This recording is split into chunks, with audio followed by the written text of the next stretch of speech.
माननीय सभासदों, माननीय अध्यक्ष जी,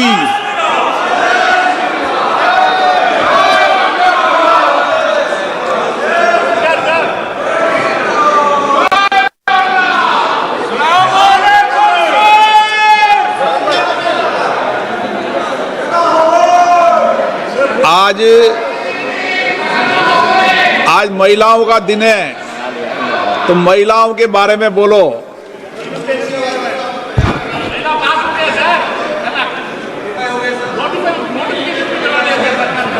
सभा पटल पर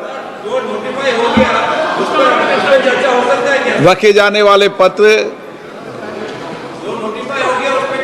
आइटम नंबर 1 श्री पद यशो नाइक। आदरणीय अध्यक्ष महोदय, मैं आपकी अनुमति से आज की संशोधित कार्यसूची की क्रम संख्या 1 पर मेरे नाम के सामने सूचीबद्ध दस्तावेजों को सदन के पटल पर रखता हूं। Item number 2 Shrimati Anupriya Patel. प्रिया पटेल। संसदीय कार्य मंत्री जी, धन्यवाद। व्यवस्था बनाए रखो। धन्यवाद अध्यक्ष महोदय। मैं आपकी अनुमति से लोकसभा की संशोधित कार्यसूची के क्रम संख्या 2 पर अंकित दस्तावेज जो श्रीमती अनुप्रिया पटेल स्वास्थ्य और परिवार कल्याण मंत्रालय से संबंधित है, आपकी इजाजत से सदन के पटल पर रखता हूं। Thank you sir. Item number 3 Shri KC Venugopal. Speaker sir, I wish to present the Hindi and English version of the 45th, 46th and 47th report of the Public Accounts Committee as listed against my name in today's list of business at serial number 3. Item number 4 Shri Anurag Singh Thakur। धन्यवाद speaker sir. I rise to present the 23rd report Hindi and English version of the Standing Committee on Coal, Mines and Steel as listed against my name in today's list of business. Item number 5 Shri Kirti Vardhan Singh। For permission, Honorable Speaker sir, I rise to lay on the table of the House statement both in English and Hindi versions correcting the reply given on 30th March 2026 to the unstarred question number 5978 regarding plantation activities under Green India Mission. Thank you, sir. Item number 6 Shri Pankaj Chaudhary. मैं अपने वरिष्ठ सहयोगी श्रीमती निर्मला सीतारमण जी की ओर से निम्नलिखित संकल्प प्रस्तुत करता हूं।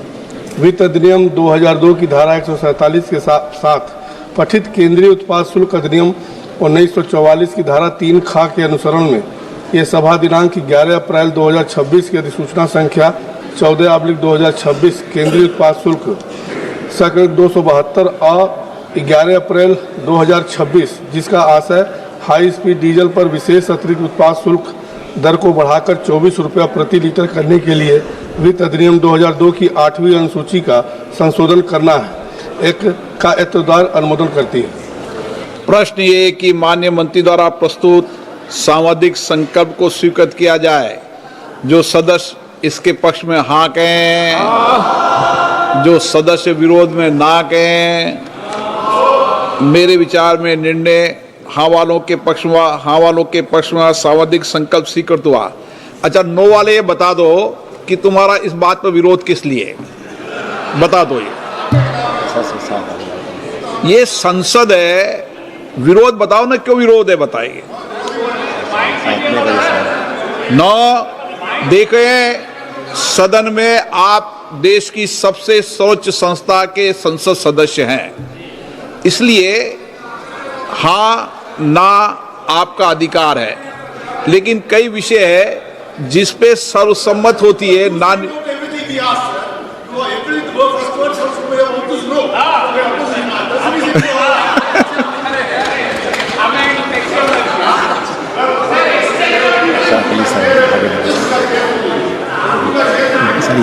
हाँ सुनाओ।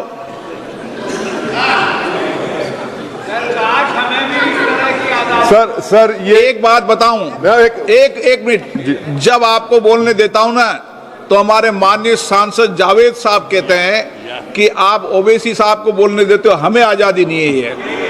ये आरोप लगाते हैं। मैंने उनका आरोप सही है, बिल्कुल सही है। तो चलो बिल्कुल फिर सही आपको है। आज नहीं बोलने देते हैं। प्रश्न ये है कि माननीय मंत्री जी द्वारा प्रस्तुत आइटम नंबर 7 श्री पंकज चौधरी जी। मैं अपने वरिष्ठ सहयोगी श्रीमती निर्मला सीतारमण जी की ओर से निम्नलिखित संकल्प प्रस्तुत करता हूं। सीमा शुल्क टैरिफ अधिनियम 1975 की धारा 8 का तथा वित्त अधिनियम 2018 की धारा 111 और 112 के साथ पठित केंद्रीय उत्पाद शुल्क अधिनियम 1944 की धारा 3 ख के अनुसरण में यह सभा दिनांक 11 अप्रैल 2026 की अधिसूचना संख्या 15/2026 केंद्रीय उत्पाद शुल्क 273 और 11 अप्रैल 2026 जिसका आशय हाई स्पीड डीजल पर सड़क और अवसंरचना उपकर को बढ़ाकर 36 रुपये प्रति लीटर करने के लिए वित्त अधिनियम 2018 की 6ठी अनुसूची का संशोधन करना है का एतद्वारा अनुमोदित करती है। प्रश्न है कि माननीय मंत्री द्वारा प्रस्तुत सांविधिक संकल्प को स्वीकृत किया जाए। जो सदस्य इसके पक्ष में हाँ कहें, जो सदस्य विरोध में ना कहें। मेरे विचार में निर्णय हाँ वालों के पक्ष में सांविधिक संकल्प स्वीकृत हुआ। क्या वेणुगोपाल जी, ऐसे वेणुगोपाल जी एक बात बता दूं आपको, आज कई सदस्य आपके भी कहते हैं कि वेणुगोपाल जी का नोटिस में नाम हमारा था, आपने वेणुगोपाल जी को कैसे बुला दिया, ये भी कहते हैं। वेणुगोपाल जी बोलते हैं। सर आज का आपका मूड अच्छा है। मैं तो कहता हूं पूरे देश का मूड ही आज अच्छा होना चाहिए। मैं तो इस मत का हूं। सर देखो sir in an extraordinary situation, sir, in an extraordinary situation, an extraordinary gazette notification that came yesterday night 9:55. So let us raise the sir, one point, sir. My point, sir. Two issues, sir. Yesterday morning, Honorable Law Minister introduced the constitutional amendment of 2023 constitutional bill. This gazette notification is to very clear. SO 90/22E in exercise of the power conferred by the subsection 2 of the section 1 of the Constitution, 166th Amendment, Act 2023, the central government hereby appoint the 16th day of April 2026 as the date on which the provision of the said Act. Sir, our question is only one question, sir, but 1 minute. Without notifying, how can the minister move an amendment for the court? आप बोलना चाहते हैं इस पे? चलिए, item number Shrimati के कनिमोजी। खड़े हो गए।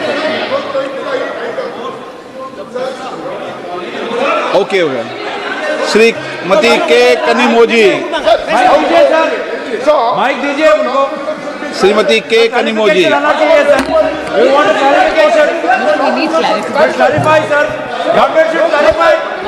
मैं कर दूंगा उसका, मैं स्पष्टीकरण कर दूंगा।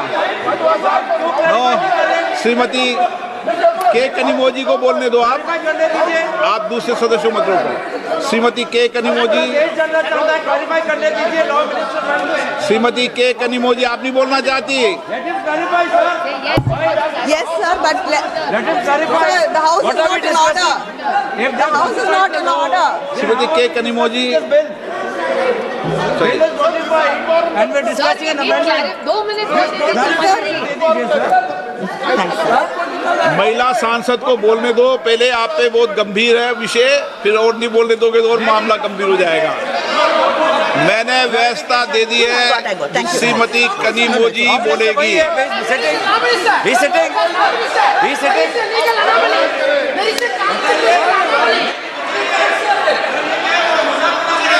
श्रीमती के कनिमोजी,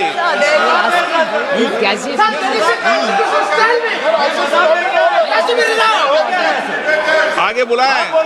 आप नहीं बोलना है तो बोलना शुरू करें। मैं देता हूँ इस पे व्यवस्था। अभी मैं व्यवस्था की व्यवस्था करता हूँ। प्लीज बैठे। अभी वेणु जी प्लीज, अभी मैं दे रहा हूँ। अभी हाँ अभी करते हैं प्लीज। अरे आप मत करो डिबेट, माननीय सदस्य प्लीज। मैं अभी करता हूँ व्यवस्था इसकी, प्लीज बैठिए। श्रीमती कन अभी करते हैं। What is it? The point is, government Shrimati के previous law. The previous bill. So why are we discussing amendment? What are we discussing? Ask the question. Yes. Thank you, sir. Sir, the colleagues here have raised a very important point. The government has passed the bill, notified it. And what is the point? Last night nearly at around 10 o'clock. And what is the point in the discussion over here after you've notified it? Yes. This is what we want a clarification on that. Sir, Most important. and I stand before this house not just as a member of parliament, not as a member of the Dravid. When the parliament debating this bill, Exactly. How can parliament is supreme, not Yes, they are not supreme. What is the logic of this bill? Sir, how can we debate it when it's gazetted? Owaisi साहब, मैंने यहाँ पर रखी ना आपसे, इस पे कर रहा हूँ मैं। अभी कराते हैं, अभी करते हैं, अभी करते हैं, सब करा दें। अभी ओवैसी जी अभी करते हैं, अभी करते हैं, अभी करते हैं प्लीज। कनिमोजी के बाद व्यवस्था देता हूं मैं, अभी कुछ व्यवस्था कनिमोजी को बोलने दें, अभी उनका विषय बोलने दें। नो ओबीसी जी, okay. Sir, it is inside the constitution. Kanimozhi को बोलने दें। पहले clarification. गौरव जी अभी करते हैं, अभी करते हैं, अभी। sir, I stand before this house today not just as a member of parliament or as a representative of the Dravida Munnetra Kazhagam, but as a voice of the 8 crore people of Tamil Nadu who've been told in the midst of our state elections that their votes will count less and their voice in this parliament will be diminished. And furthermore, it's really shocking that yesterday we are discussing the bill here. You've taken your own time to notify. And yesterday, when we discussed, you've called us here, we are discussing the bill here, and then what is the need and what is the necessity to notify it yesterday? What is the meaning? What is the respect you have for this house? Sir, the government has introduced 3 bills in this special session, called in haste and time to disrupt the ongoing elections in my state and many states. And I raised to oppose these bills on the behalf of my party and my state. Let me start by saying that these 3 bills, disguised as if they are in support of the reservation of women, constitute the single greatest assault on Indian federal structure. Let me begin at the beginning, because this government always counts on the public not knowing the history. The history of the delimitation in India is at its heart the history of a promise made by the parliament to the people of the southern states, Tamil Nadu, Kerala, Karnataka, Andhra Pradesh and Telangana. 5 states which have resisted the onslaught of the Bharatiya Janata Party and have stood out as role models for inclusive development. The delimitation process began in 1952, soon after the Republic was founded. It was a constitutional solution to a demographic problem. How to balance the population growth with fair representation. All of us abided by the constitutional suggestions in Article 82 and 170. By 1973, when the 3rd Delimitation Commission had completed its work, there was a push for population control also. This national population policy was brought across the country to contain the growing demographic population, and it was exploding actually. So the first freeze on delimitation took place in 1976. This was fixed for a period of 25 years based on the 1971 census.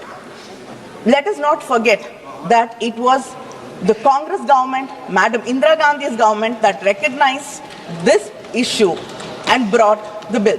In the 1976 42nd Amendment, Parliament froze the total number of Lok Sabha seats to 543. This freeze was not a technical detail. It was a constitutional compact, a promise made to every family in India and South India that compliance with objectives of the national policy would not cost them their political voice. Over time, Southern India,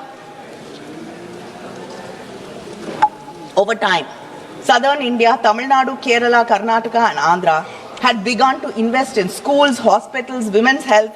We listened to the union government's repeated call to control our population. We complied.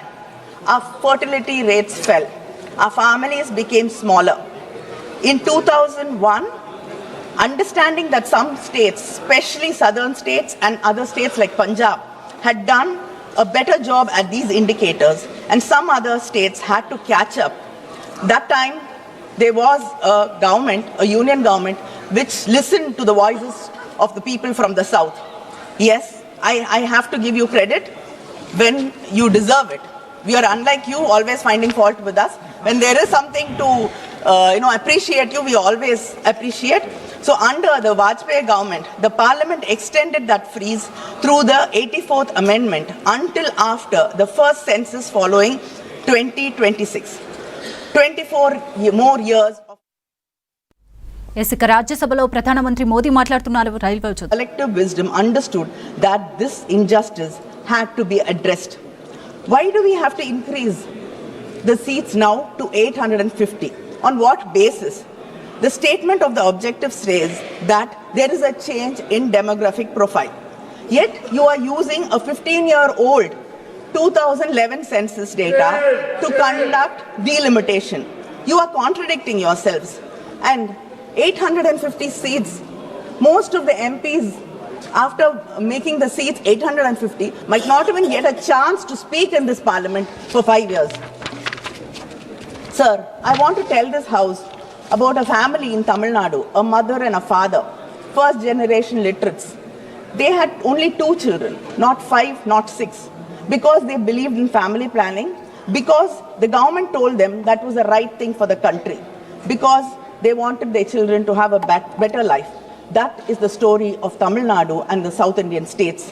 Today, Tamil Nadu's total fertility rate is 1.6, lower than France, lower than Australia, lower than United States, your friends. We have completed what the demographers call a demographic transition. Our population is stable. Our women are educated. By every measure of human development, Tamil Nadu is a success story the country has to be proud of. But what does this government say to that family in Tamil Nadu? It says, sorry, you made a wrong choice. You made a mistake by listening to us. You made a mistake by listening to this, because you cared about this country, because you put the country first. You have to suffer. We are going to reduce your representation. Uttar Pradesh's population has grown by 120% since 1971. Tamil Nadu's only by 15%.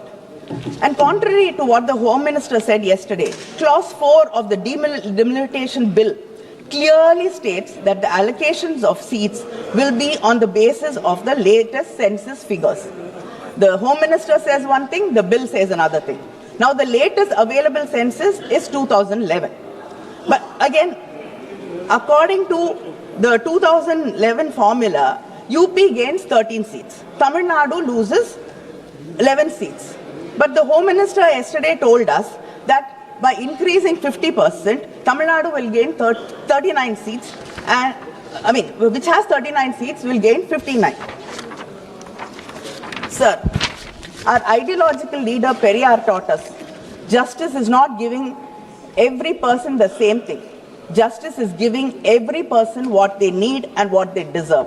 But unfortunately, your government thinks what it needs and what it deserves is what the whole nation deserves and what the whole nation needs. Other than this, let me state 2 critical legal issues present in the bill. The Constitution Bill says that the delimitation will be based on such census as Parliament may by law determine. This is vague and leaves everything open. This literally means that whichever party has a majority in Parliament gets to decide which census it is used to draw the electoral map of this country. Today, you might choose 2011. Tomorrow, you can choose 31. And day after, it can be 1991. This shows a non-application of mind or a mind determined to push its own agenda on this country. Second, the Delimitation Commission will be chaired by a retired Supreme Court judge, appointed entirely by the Union government, with no consultation with the Chief Justice of India, no consultation with any state government, and no parliamentary confirmation. As per Clause 4(5) of the Delimitation Bill, the states get so-called associate members, 5 MPs and 5 MLAs, who are not allowed to vote, who are not allowed to sign the Commission's decisions, not allowed to do anything except sit and watch from the wings. The Home Minister said 50% increase across the state. I want to know what happens when the Delimitation Commission does not agree to the Home Minister's suggestion. Are you going to bulldoze the Delimitation Commission also, like what you are usually used to doing?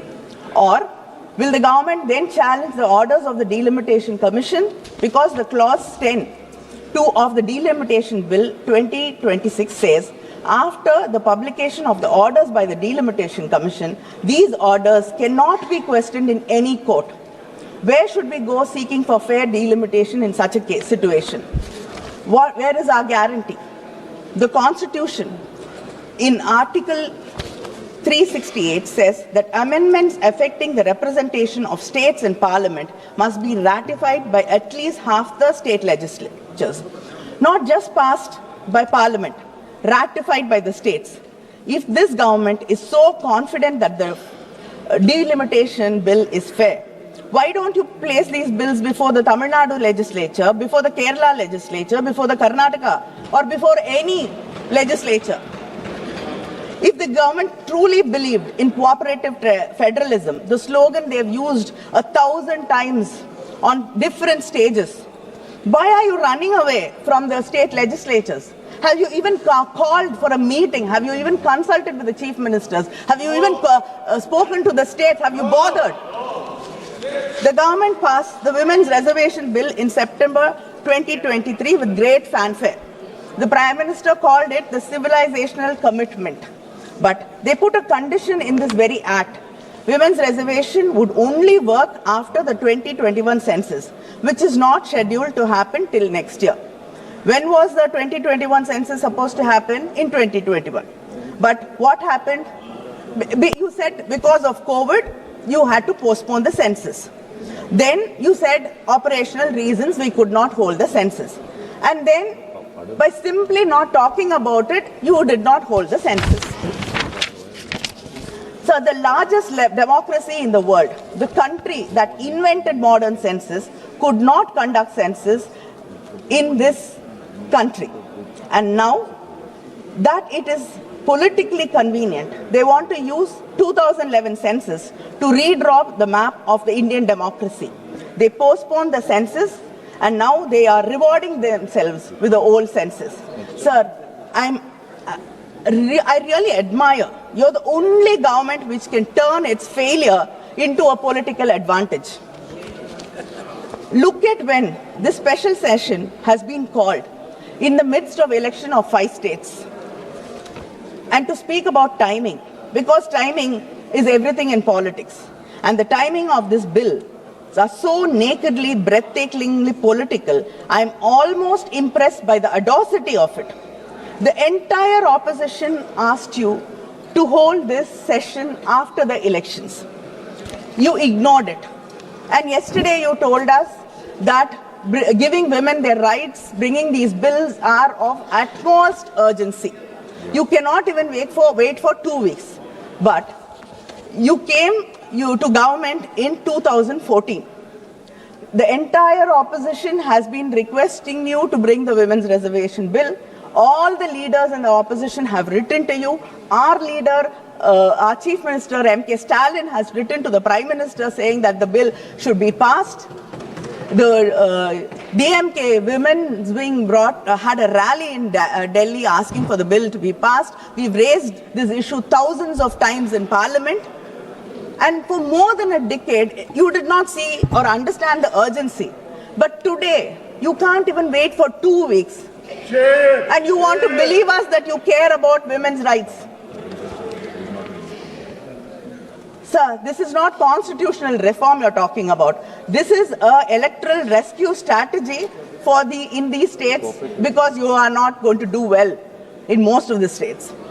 The Constitution 106th Amendment Act of 2023, the Women's Reservation Act, was welcomed by most of the opposition parties here, and the DMK welcomed it.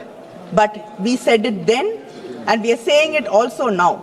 Tying Women's Reservation Bill to delimitation is a trap. It was designed so that you could never have one without the other, so that the BJP can say, if you oppose delimitation, then you're opposing women's rights. If you oppose the destruction of Tamil Nadu's representation, you are against women. The BJP is using women of India as a human shield for its electoral ambitions. The women of Tamil Nadu, who have the highest literacy rate in India, who have the highest female workforce participation in the country, who have fought and won in panchayats, corporation councils and state assemblies, those women will not allow their cause to be hijacked. They deserve, and the women of this country deserve reservation today in the existing 543 seats without waiting for anything else. And I ask the Honorable Home Minister, why can you not simply amend Article 334A to remove the delimitation precondition? Why can you not give women 1/3 reservation in the existing constituencies through rotation starting from 2029 election without delimitation? If you really care about women's representation, the path is clear and simple. Why do you refuse to take it? Sir, the women of this country have been starved of political power for decades, for centuries. There's a loaf of bread in front of us. We are saying we are starving. Share it with us. But the government is saying, no, you cannot disturb this loaf. We cannot touch it. We will bake a huge cake and then we'll bring it and then give you a small portion of that. Yes. How does it make any sense? And is this your civilizational commitment? The women of this country have been working hard all their lives. They protected their families, they protected this country, they've sacrificed for the nation. And yet, all their hard work goes unrecognized and not respected because you want to tie it with delimitation. Sir, my friends across the aisle will accuse me of creating fear. But the real dangers of this bill are that our Constitution and Article 368 requires 2/3 majority in Parliament to amend it. 2/3. That's not a small number. It was designed to ensure that no single region, no single language group, no single community could change the fundamental rules of India without broad consent from across this great nation. But what happens after this delimitation? Right now, in this House, we have 543 MPs. 2/3 majority is 362. Let us say the seats are increased to a maximum of 850 MPs as per the Home Minister's assurance, 50% increase across the states. Then the total number of seats would be around 816. Uttar Pradesh, Bihar, Madhya Pradesh, Rajasthan, Haryana, Uttarakhand, Chhattisgarh, Jharkhand, these states together will hold somewhere between 400 to 420 seats in an expanded 816-seat Lok Sabha. 2/3 threshold in an 816-seat House is 544 seats. Add the smaller BJP-aligned states like Gujarat, Himachal or whatever, and the arithmetic becomes terrifyingly clear. The heartland can approach a constitutional amendment majority without a single vote from Tamil Nadu, Kerala, Karnataka, Punjab, Andhra, Telangana, West Bengal or the Northeast. So this is your plan. The collective bargaining power of the southern states will be effectively reduced. Their voices are not even required for fundamental changes in the constitution. This will create an environment where the policies of the union government will be pushed down on the people who believe that this nation should remain a secular democracy. This bill looks like a prelude and a facilitator for your future agendas. And moreover, the southern states will stand to lose out on the president's election as well. Article 55 governs presidential election vote values. Changing population definition here will alter the vote value of each MLA and MP in presidential elections, giving more electoral weight to MLAs from states that gain seats through delimitation. Directly affects the federal balance in the presidential polls. This bill, sir, is ambiguous in the least, misleading, and it has no clarity or purpose.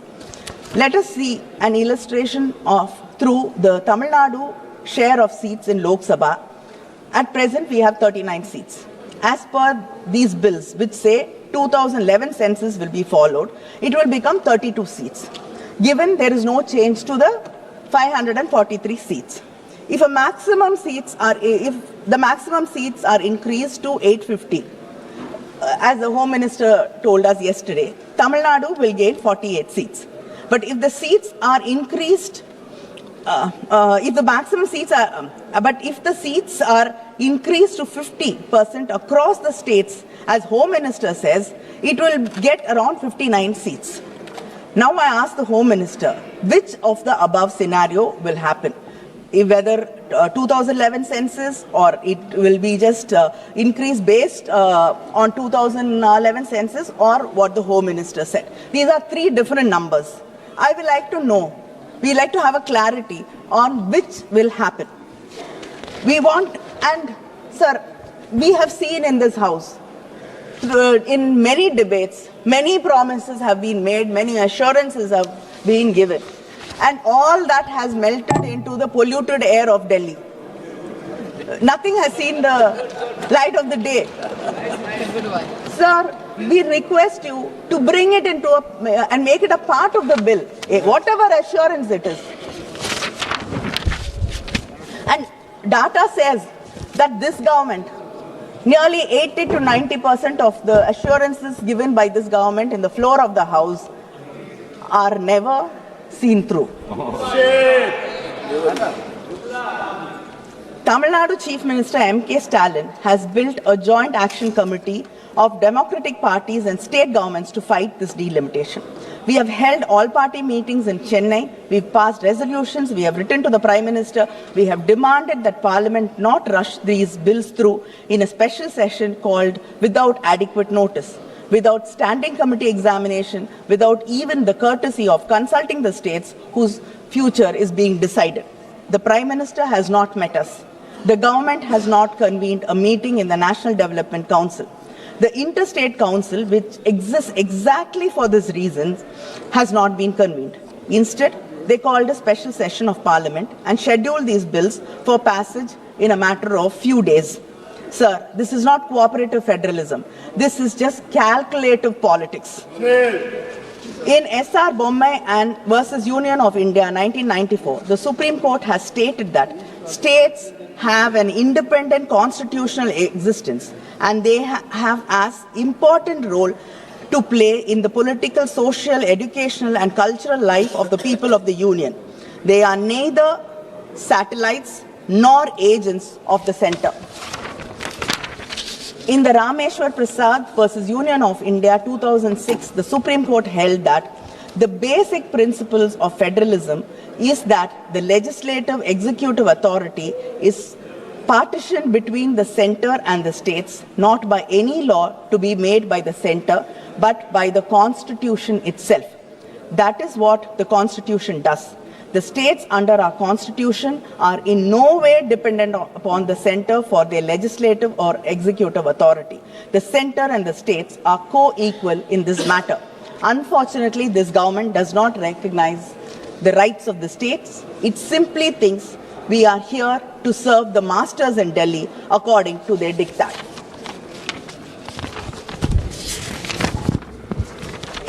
The DMK is not here merely to oppose. We are here to govern, to protect and to propose.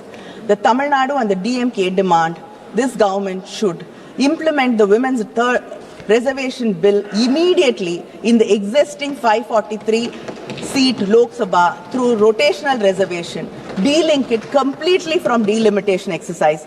Then we can support this bill. The women of India should not be made to wait for a delimitation exercise that serves the BJP's political interests. Withdraw these three bills immediately and refer them to a joint parliamentary committee that includes representation from all states and all parties. Do not rush a 25-year electoral map through a special session in 48 hours. Convene a constitutional conference of all state chief ministers to deliberate on the delimitation framework before any legislation is enacted. India deserves that consultation. And our chief minister, our party president, sir, yesterday has promised the people of Tamil Nadu that not one seat will be lost on his watch. And yesterday, when the DMK floor leader mentioned in Parliament that our leader, MK Stalin, hoisted a black flag, you dismissed it by saying that black flag or blue flag does not matter. You brushed it aside. Yes, sir, you brushed it aside by saying a black flag or a blue flag does not matter. A black flag is a sign of protest. Yes. A sign to say we will stand up and fight and we shall not give up. Yes. And I like to remind you that a blue flag, sir, is the color Dr. Baba Saheb Ambedkar chose for his party flag. It is the same blue color which you dismiss, that the man who taught us that we should educate, agitate and organize, the man who wrote the Constitution, chose for his flag this very Constitution you are trying to dilute and we here are trying to protect. And sir, and the Prime Minister yesterday, when he saw us in black, he said that he was reminded of a black dot or tika. Yeah, and it is there to drive away evil forces. Evil eye or evil forces or whatever. Yeah. Sir, I am surprised that people here who are there to protect Hindutva were not reminded of Kali, the goddess, the dark goddess who wears black. Yes. The feminine power. The woman, the goddess who is supposed to drive away ego, arrogance and ignorance. And the same black color we have chosen to protest is the color of Periyar. Our intellectual leader. He taught us self-respect. He taught us never to bow. He taught us fight till the end. And we will fight till the end. Sir, we oppose these bills in the name of our leaders, Aringer Anna, Kalangar Karunanidhi, who said, states are not a unit of the unitary state, but equal partners of a federation. In the name of our Chief Minister, MK Muthuvel Karunanidhi Stalin, who even in an article today has said that this bill should be withdrawn. A fresh bill should be introduced and placed in public domain at least for 3 months for wider consultation. He says, the moment calls for reflection, not expediency, deliberation, not haste. If the Constitution is to endure as a charter of trust, its amendment must be guided by principle anchored by fairness, restraint and fidelity to the Republic's enduring integrity. Tamil Nadu போராடும், Tamil Nadu வெல்லும். நன்றி, வணக்கம்.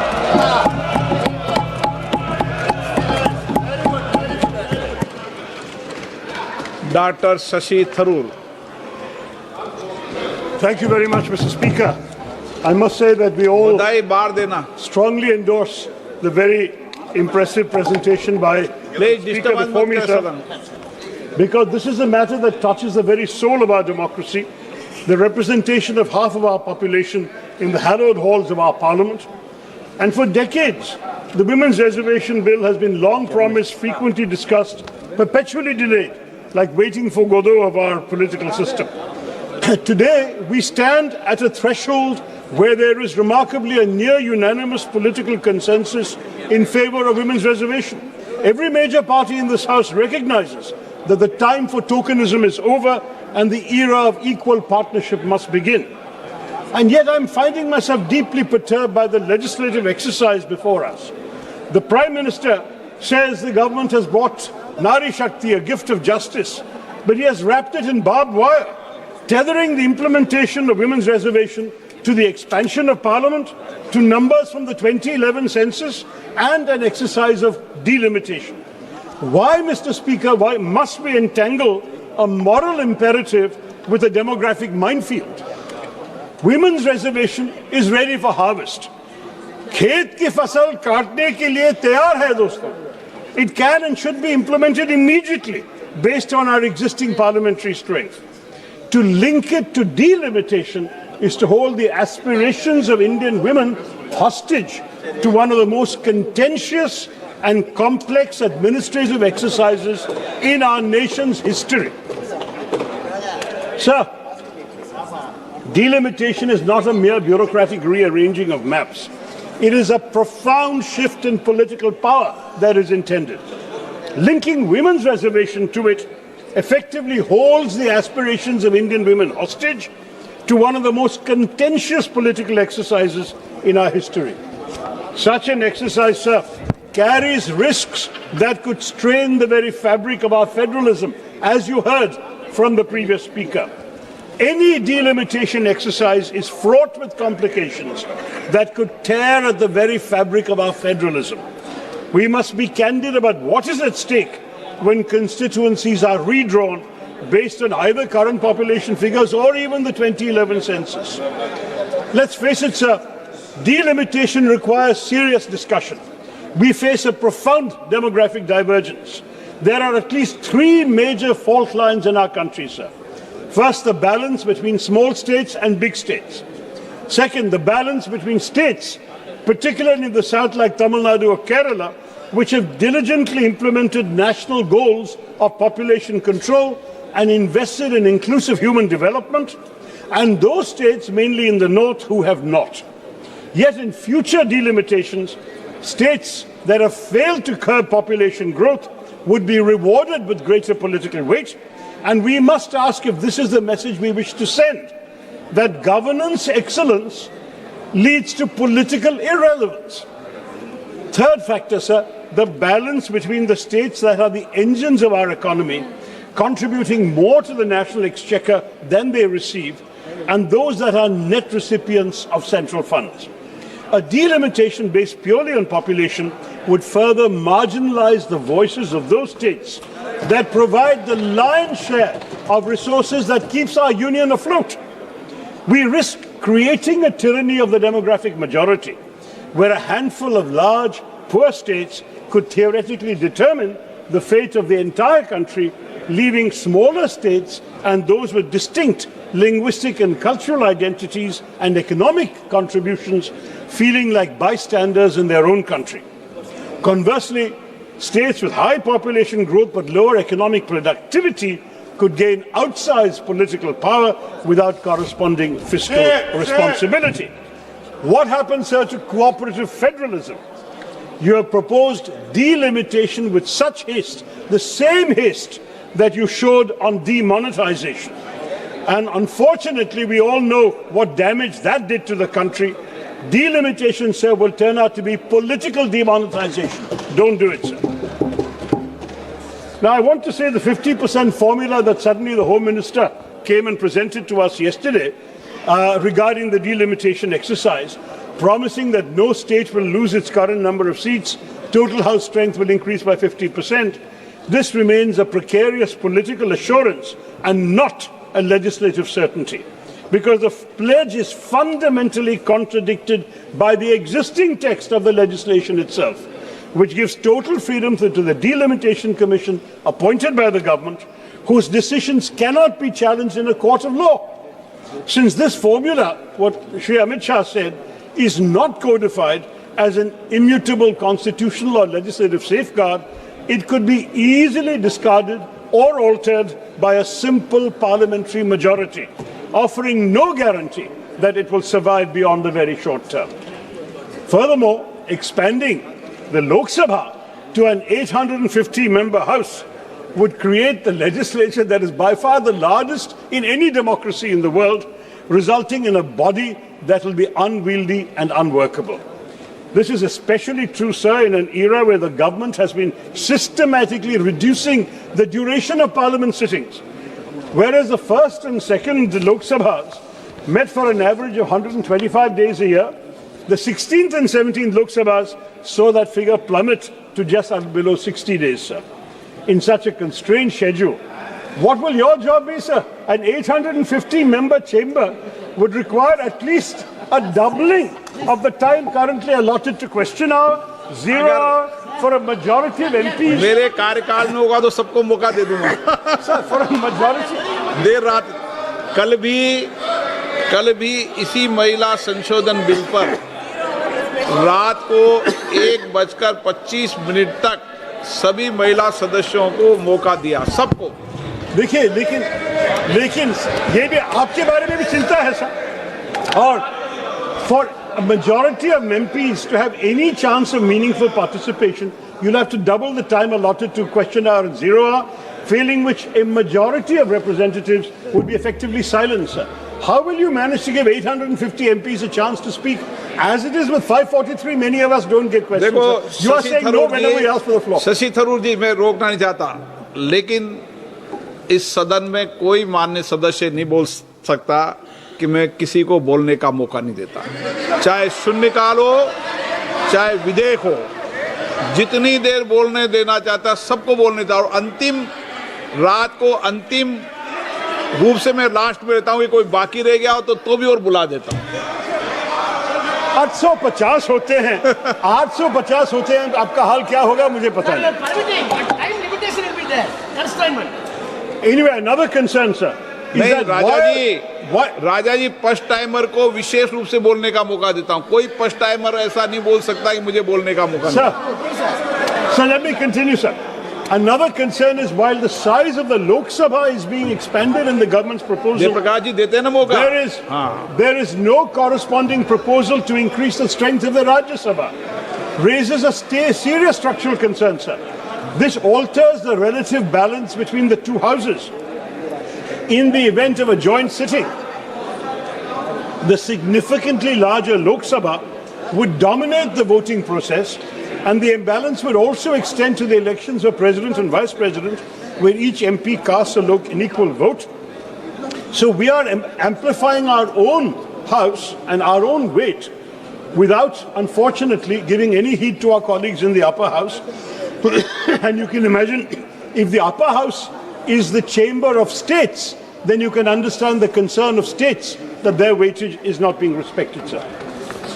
Now, these are all problems, Mr. Speaker, that cannot be solved by a simple calculator. They require a great compromise. A historic settlement is needed in our country that ensures that no region feels diminished. And, sir, even though one of the BJP speakers had criticized me for making some suggestions from international examples, let me say there is no harm in looking to international examples where diverse unions have grappled with this exact tension. In 1787, the American framers, for example, faced a deadlock between large and small states. And so they led to what was called the Connecticut Compromise, where their solution was a bicameral legislature, a House of Representatives based on population, and a Senate where every state, regardless of size, has exactly 2 seats. So you may be a tiny state like Goa or Sikkim, and you might be a gigantic state like UP, you'd have the same number of seats in the upper house. That's one idea. I'm not saying we should adopt it, but we should discuss it. Another idea, sir, the European Parliament. They use a system of principle of digressive proportionality, where larger seats do have more seats than smaller ones. So larger states will have more MPs. But smaller states are given more seats than a strict population ratio would justify. So it is true that in Europe, in the European Parliament, a Maltese MP will represent only 80,000 people. A German MP will represent 8 lakh people. But it doesn't matter, they stay united. So we need to consider these options. We are a union of states, sir. And the whole idea is we want to create a formula in a serious delimitation discussion where the smallest members of our country and our polity still have a voice loud enough to be heard. These models teach us that in a complex union, the